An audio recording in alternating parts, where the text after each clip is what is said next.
Ethan owned a small auto restoration garage where he spent his days bringing classic American cars back to life.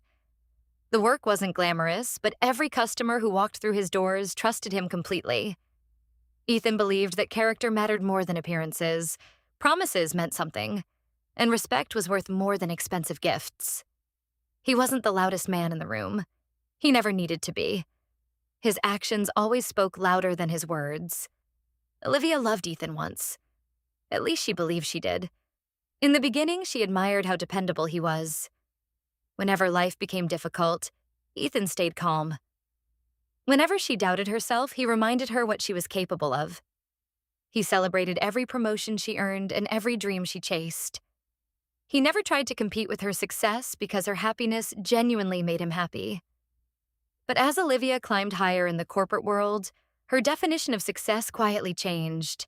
Luxury apartments, designer clothes, private clubs, and powerful connections became the standard she measured life against. Ethan never criticized those dreams, but he also never pretended to be someone he wasn't. He preferred honest work over flashy lifestyles. Then Ryan Caldwell entered her life.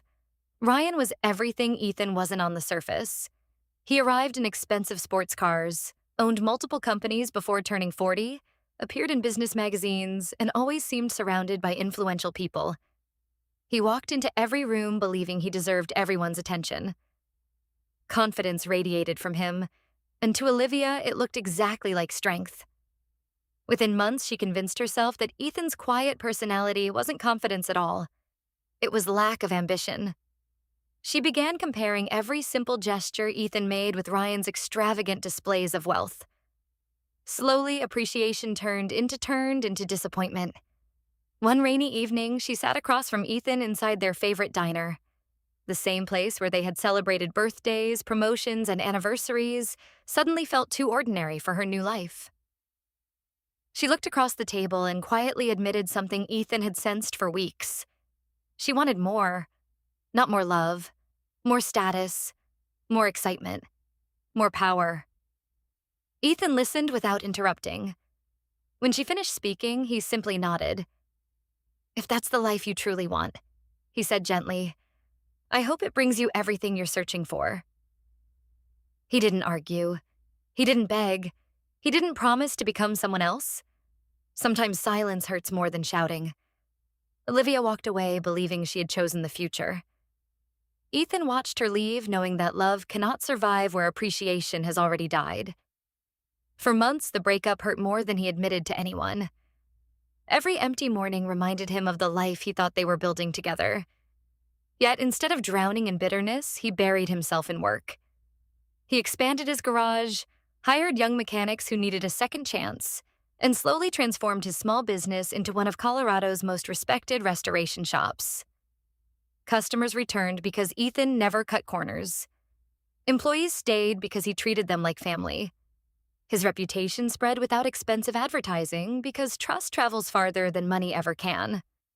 Meanwhile, Olivia entered a world that looked perfect on social media. Ryan flew her across the country in private jets. Luxury hotels replaced quiet weekends. Exclusive parties replaced family dinners. At first, she believed she had finally found the life she deserved. But appearances have a habit of hiding expensive lies. Ryan expected every conversation to revolve around him. He interrupted her during dinners, corrected her opinions in front of strangers, and slowly made every decision for both of them. What began as confidence revealed itself as control. He chose what restaurants they visited.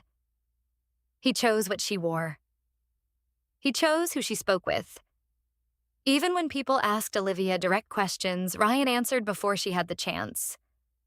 Little by little, she stopped recognizing the woman she had once been. Before the story continues, tell me in the comments, what matters more in a relationship, kindness or success? I'd love to hear your thoughts, and don't forget to subscribe because this story takes an unexpected turn. The hardest part wasn't the criticism. It was how normal it slowly became.